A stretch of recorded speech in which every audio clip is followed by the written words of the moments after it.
Pues tal como decíamos, hoy nos acompaña Luis García Rebollo, una voz autorizada para hablar del mar, de la historia naval española y de la importancia y estrategia y cultural que siempre tuvo la navegación en nuestro país. Militar de carrera, divulgador y escritor, ha dedicado buena parte de su vida a acercar al gran público el mundo marítimo y sus protagonistas, por supuesto. Capitán, bienvenido y gracias por estar con nosotros. Hola, buenos días. Muchas gracias, Salvador. Bienvenidos a ti y a tus oyentes. Los oyentes que son de todo. Efectivamente. Tanto como suyo. ¿Cómo nació su vocación para la Armada y por el mar? Bueno, pues esto fue como estas cosas que ocurren cuando son vocacionales así, que pegan duro. Pues fue a través de una experiencia en la infancia, ¿no? Una relación con el mar pues muy cercana y de esas que muchos niños tienen también aquí en Canarias, ¿no? Lo mío en particular fue en el norte de África, en un peñón, uno de esos peñones norteafricanos de los que ahora se habla muy poquito, ¿no? En particular en Alhucemas, que estuve ahí por razones de destino de mi padre y tal. Estuvimos allí como 8 meses a la edad de 7 años y esa relación con el mar tan cercana, pues te hace o bien odiarlo o amarlo con una pasión pues extraordinaria, ¿no? Y fue esta segunda ocasión, ¿no? Cuando mira atrás, ¿qué recuerdos le vienen primero de sus años de servicio? Bueno, pues he estado 40 años de servicio en activo, ahora estoy jubilado y bueno, el mar es una vida dura. El mar como profesión es una vida dura de mucho trabajo, muchas noches en vela, de guardias en la mar, en fin, con mala mar, con buena mar, de todo. Muchas misiones en la mar también, en aguas internacionales y en nuestras aguas también. Y luego también en el extranjero, en reuniones en cuarteles de la Alianza por ahí, por esos mundos, en barcos extranjeros, en fin. Pues una actividad muy larga, muy compleja muchas veces, en fin, y muy sacrificada, pero al fin y al cabo, pues ha sido satisfactoria porque profesionalmente y también para nuestra comunidad, para los españoles, ¿no? Uh-huh. Al fin y al cabo, No, siga, por favor. No, que nuestro trabajo, el trabajo de los marinos, los barcos, poca gente sabe que están en la mar, pero están allí, ¿no? Uh-huh. Y entonces es muy poco visible, ¿no? El trabajo del marino y del marino en general y en particular por lo que me toca del oficial de la Armada, pues es un trabajo muy desconocido porque nadie sabe dónde estás, qué es lo que haces y eso. Pero sí, es en favor y en beneficio de nuestra comunidad, de nuestra sociedad, de España, al fin y al cabo, ¿no? De nuestros derechos marítimos y de nuestras aguas, que son muy importantes. España es un país marítimo, es una península con 2 grandes archipiélagos, con muchos territorios también, localidades en el norte de África y en peñones ahí cercanos, en el mar de Alborán, tenemos la isla de Alborán, y luego Canarias, que Canarias es el gran archipiélago intermedio, ¿no? Entre América y Europa y España, ¿no? Y la península. Y entonces eso le da un valor añadido porque ya es el Atlántico, ya no es un mar, no es el Mediterráneo, es un océano, ¿no? Con unas relaciones ahí intercontinentales y es el centro de nuestra civilización, ¿no? La civilización hispánica. Canarias es el cuello de la civilización hispánica, lo ha sido así, ¿no? Aparte de su proyección africana también, ¿no? Pero es una importancia brutal. Pregúntele a Pedrito lo que nos ha hecho con el Omnus. Pero bueno, ¿qué le enseñó la vida naval sobre liderazgo y disciplina, don Luis?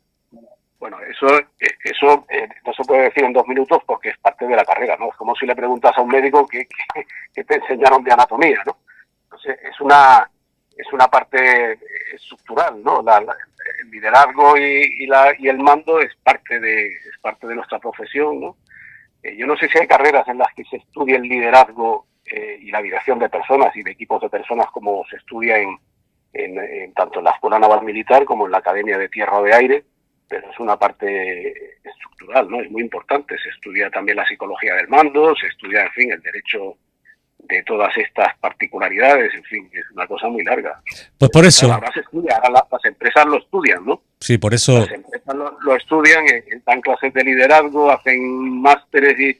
le voy a contar una anécdota. Muy bien. Yo, en mi último destino embarcado, fue en el Príncipe de Asturias, en el portaaviones Príncipe de Asturias, embarcado como jefe era un barco de mando también, ¿no? Llevaba un Estado Mayor embarcado con un almirante y participaba en muchas operaciones de la OTAN, con mando de barcos de la OTAN, y en ese Estado Mayor me tocó ser el jefe de operaciones. Entonces el trabajo era intensísimo.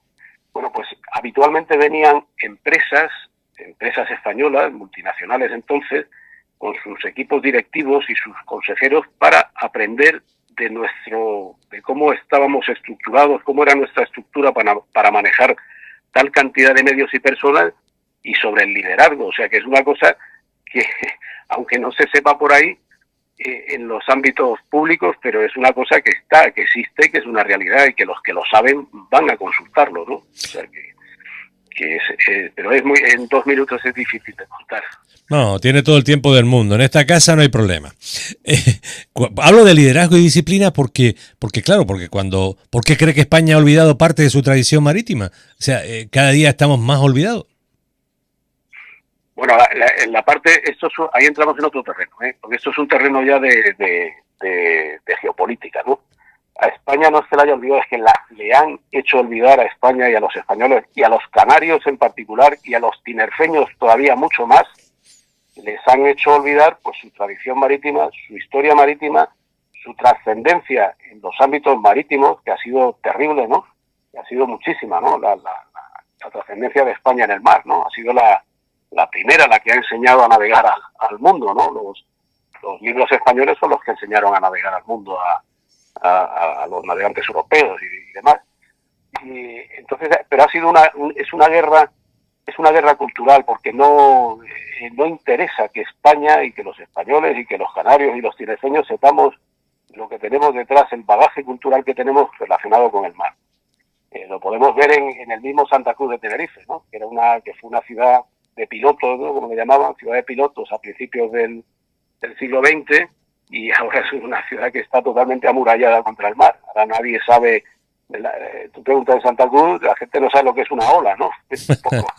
Entonces, en los ámbitos culturales, ya no digamos, bueno, ¿te acuerdas de aquellos historiadores que había, como Serra Rafols, esos historiadores que habían en la laguna, ¿no? Que tenían unos conocimientos marítimos y de nuestra historia marítima, el que sacó a la luz, ¿no? La escala, por ejemplo, de Juan Díaz de Solís en Santa Cruz de Tenerife, ¿no? En 1515, el primero que intentó ir a buscar las Molucas, ¿no? Y que se caló aquí, ¿no? Bueno, pues esos historiadores, ¿no? Que hubo, ahora ya quedan muy poquitos, ¿no? Quedan muy pocos. Yo conozco algunos que son buenísimos, pero hay otros que no les falta como ese contacto con la ola, ¿no? Digamos, ¿no? Sí. Pero eso yo creo que ha sido una cosa cultural, ha sido una cosa más que cultural, geopolítica, porque la historia es parte de la guerra, no es parte de esta guerra híbrida, no moderna, bueno, no moderna, pues llevamos ya 200 años con ella, pero nos han querido hacer olvidar todo ese bagaje cultural nuestro marítimo, y pues por una idea clara, ¿no? Por hacernos sentir, un poco robarnos nuestra identidad, confundirnos, despistarnos y llevarnos a determinados corrales que no son los nuestros, ¿no? Hablando de historia, ¿qué episodio histórico naval merece mucha más atención de la que recibe? ¿Episodios? Sí, alguno. Yo lo he escuchado alguno a usted. Sí, bueno, la historia naval es muy importante, sobre todo, en particular para Canarias, porque Canarias es el eslabón de unión entre la América hispana y la España europea, digamos, ¿no? Es el eslabón de unión. Entonces hay muchísimos episodios marítimos relacionados con Canarias y con ambos hemisferios. Hay también una intención de obviarlos, de ocultarlos. Entonces todo lo que sea la historia naval de Canarias, que es la historia naval, y no solamente naval, también marítima, de España, es importantísima, porque somos el nexo de unión, ¿no? Lo hemos sido, el mar ha sido el nexo de unión, todos los barcos, las flotas que han pasado por aquí, Tenerife y Canarias, los puertos canarios han sido importantísimos. Tenerife ha sido, Santa Cruz de Tenerife en particular, ha sido el principal puerto intermedio del Atlántico durante siglos. Todas las expediciones recalaron aquí. Aquí recaló, en Santa Cruz de Tenerife recaló no solo Juan Díaz de Solís, ¿no? Que fue en 1515 el primer expedicionario que fue a buscar las Molucas y llegó hasta el Río de la Plata, que llamaban el Río de Solís, y después 4 años después llegó Juan Sebastián Elcano con Magallanes, que también fondeó en Santa Cruz de Tenerife, y así hemos seguido hasta la última flota de Indias, en 1778, de Antonio de Ulloa y de la Torre, que la mandó, que también recaló en Santa Cruz de Tenerife, además en el viaje de vuelta, ¿no? Fue la última flota de Indias, y lo hemos seguido siendo, ¿no? Después también hemos seguido siendo un puerto destacado hasta el final ya del siglo XX, en que ya nos hacen ahí a Santa Cruz de Tenerife, como era la isla principal y el puerto principal, no interesaba ese dominio tan claro, y entonces hubo ahí una divergencia, es la separación, la división provincial, primero la división provincial marítima, que tiene lugar en el siglo XIX, ¿no? En 1860 y tantos por ahí, y luego ya la división provincial en 1927, con la idea un poco de dividir ese potencial que tenía Canarias, dividirlo claramente, ¿no? Es así. Entonces, todos los episodios marítimos y navales tienen mucha importancia, pero casi todos han pasado, todas las flotas han pasado por aquí. O sea que es curioso, ¿eh? Es curioso que traten de decirnos cosas que al final no son realidad. Por ejemplo, ¿la historia de la Armada Española está bien contada hoy? Bueno, depende de quién la cuente, ¿no? Por eso, es que yo me quedo a veces perplejo, ¿no? Depende de quién la cuente, pero vamos, normalmente tú sabes que la Armada tiene... la Armada es una de esas pocas instituciones. Tú te vas a la Universidad de La Laguna, por ejemplo, ¿no? Como cualquier universidad. La Universidad de La Laguna, que tiene la fortuna de tener una facultad de historia y también tener la escuela náutica, que está integrada dentro del área de ingenierías, ¿no? Entonces la Universidad de La Laguna tiene ambos, digamos, disciplinas, ¿no? La historia y la náutica, ¿no? O sea, tiene la ciencia aplicada y la ciencia social relacionada al mar, y pueden ahí hacer colaboraciones y tal. Pero no es lo común, ¿no? Lo común es que las facultades de historia no tengan nada relacionado con el mar cerca. Y son ciencias totalmente distintas, porque la ciencia social no sabe de matemáticas, ¿no? Y que es la ciencia aplicada que se trata en las escuelas náuticas. Sin embargo, la Armada tiene la particularidad de que cuenta con todo, ¿no? Tiene un área de ciencia social, ¿no? Como son el Instituto de Historia y Cultura Naval, que tiene todos los museos, las bibliotecas y archivos de toda España, navales, que son muchísimos, ya te puedes imaginar toda la riqueza que hay en todos esos archivos. Y el Museo Naval, si tus oyentes no han ido a Madrid al principal, hay muchos, pues los recomiendo vivamente que vayan a visitarlo.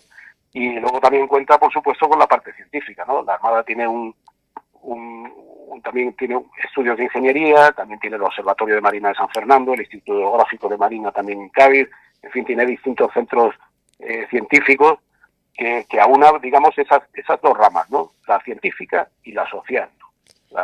Y entonces, pues es lo que digo, que hay esa capacidad, ¿no? De mezclar ambos mundos. En fin, no sé si va por ahí tu pregunta. Sí, va por ahí, porque estamos informados a media, siempre nos tiene informados a media y no nos dice exactamente dónde tenemos nuestros recursos para asistir a esa información. Exactamente. No nos informan, más bien nos desinforman. Por veces, eso. ¿No? Por lo tanto, usted habrá escuchado errores o tópicos con frecuencia sobre nuestra historia naval, ¿no? Sí. Hay muchas veces, lo que pasa que tampoco puedes atender a todos los disparates porque no lo recomienda el médico, ¿no?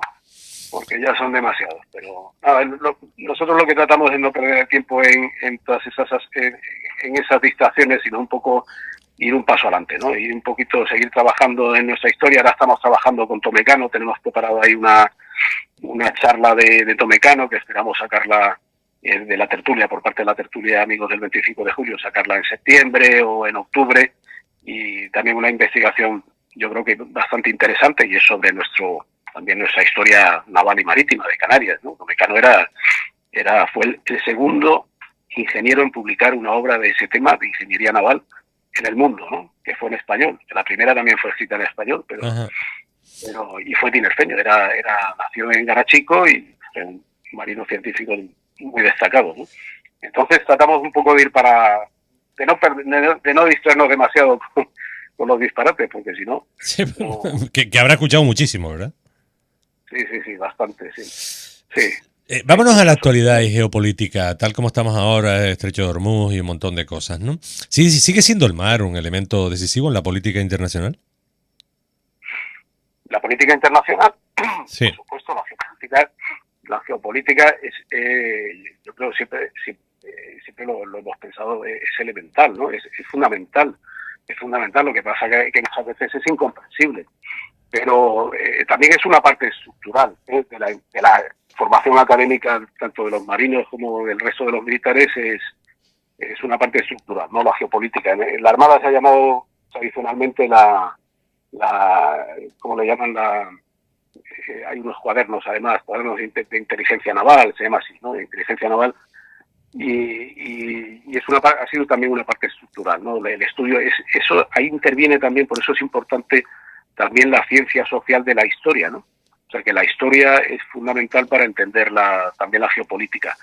En España, de todas formas, tenemos importantísimos geopolitólogos buenísimos y de un nivel muy destacado, ¿eh? No solamente la gente que se dedica a la geopolítica normalmente vienen del área de la milicia, obviamente son militares, también son historiadores, hay algunos historiadores y economistas, ¿no? Esos son más o menos las tres ramas de las que tienen, o las disciplinas que manejan los geopolitólogos. Pero España tiene muy buenos, y es muy necesaria. De hecho, casi todos ahora los gabinetes estos de estudios económicos que asesoran a empresas y tal, siempre tienen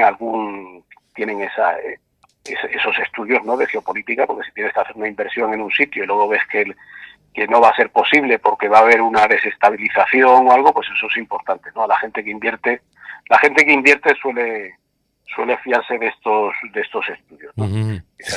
Pero claro, es muy importante para todos, para Canarias también, porque aquí siempre hay algo que nos rebote, ¿no? Estando donde estamos siempre nos rebota algo. Claro, suficiente.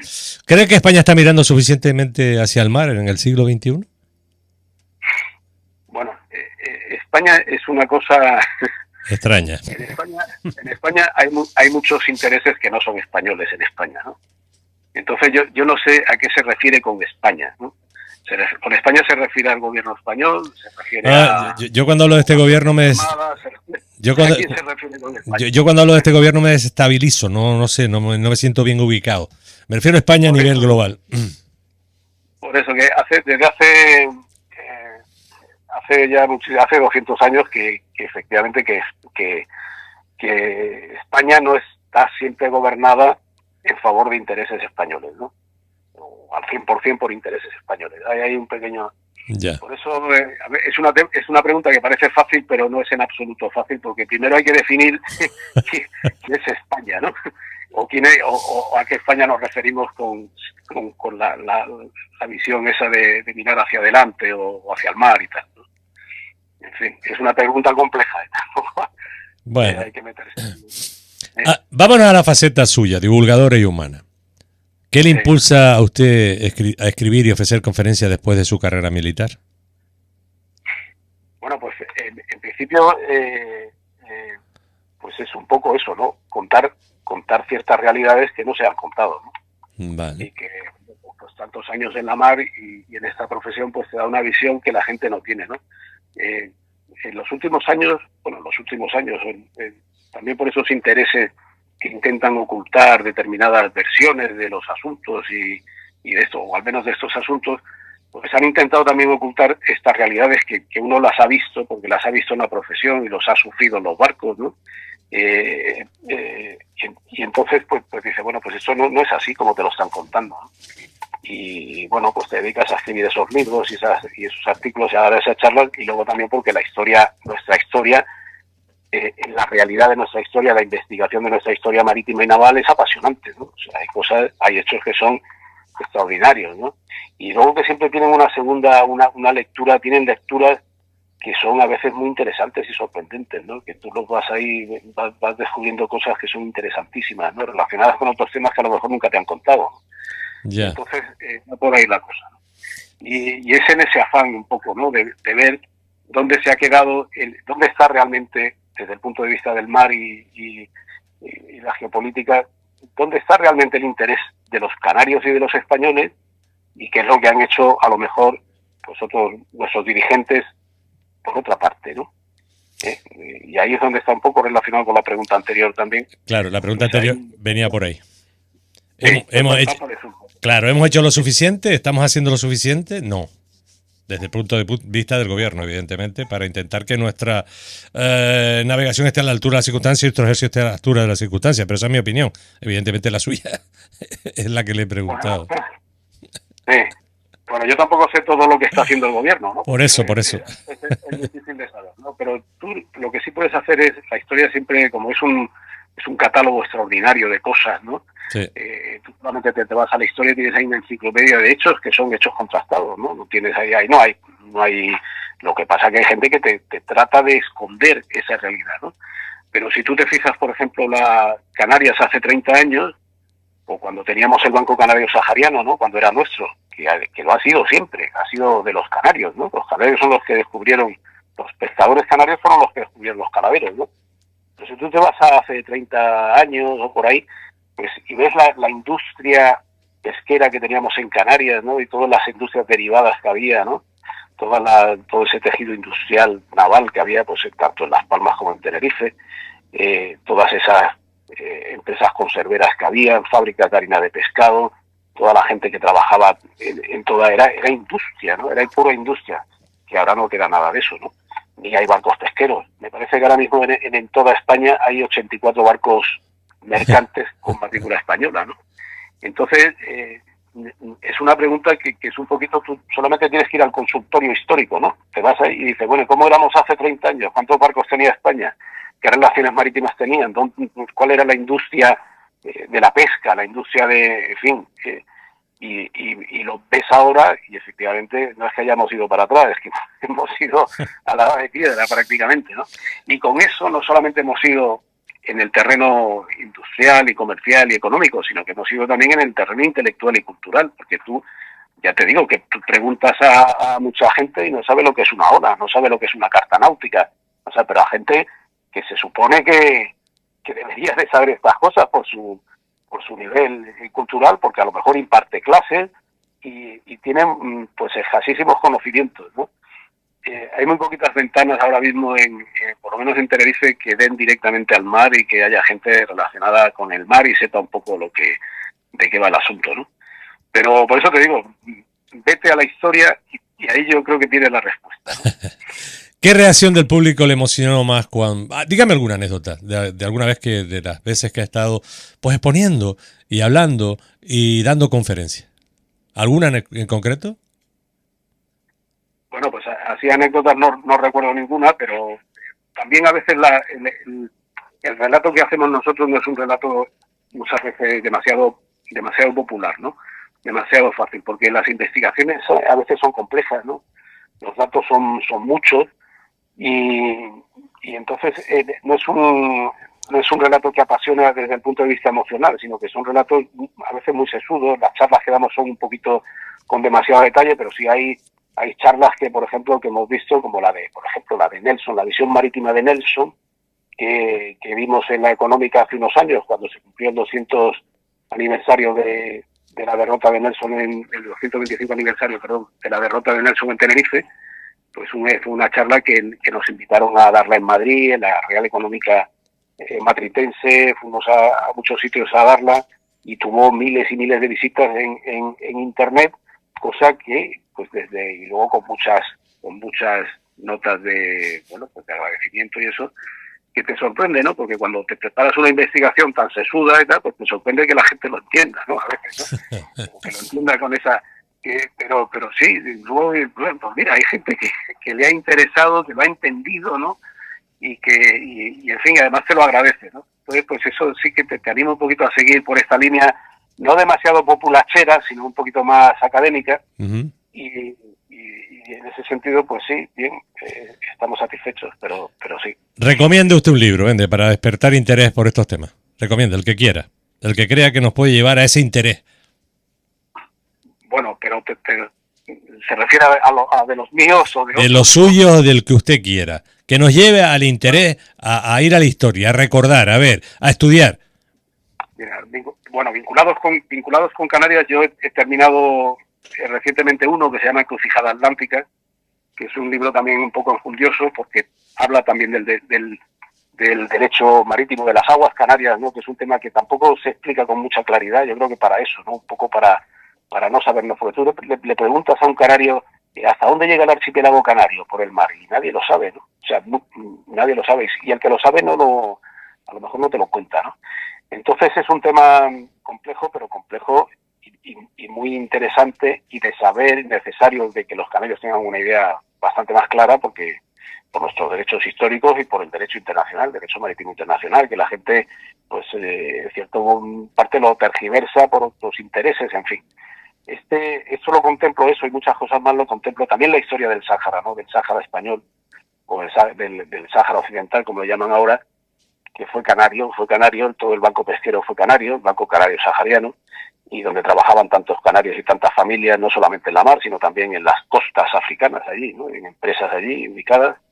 Este libro se llama Encrucijada Atlántica, y bueno, está disponible en Amazon, en la librería El Águila, y también en Santa Cruz, en la librería Exótica, y porque habla de aquí, ¿no? Habla de nosotros, ¿no? De los canarios, del archipiélago canario.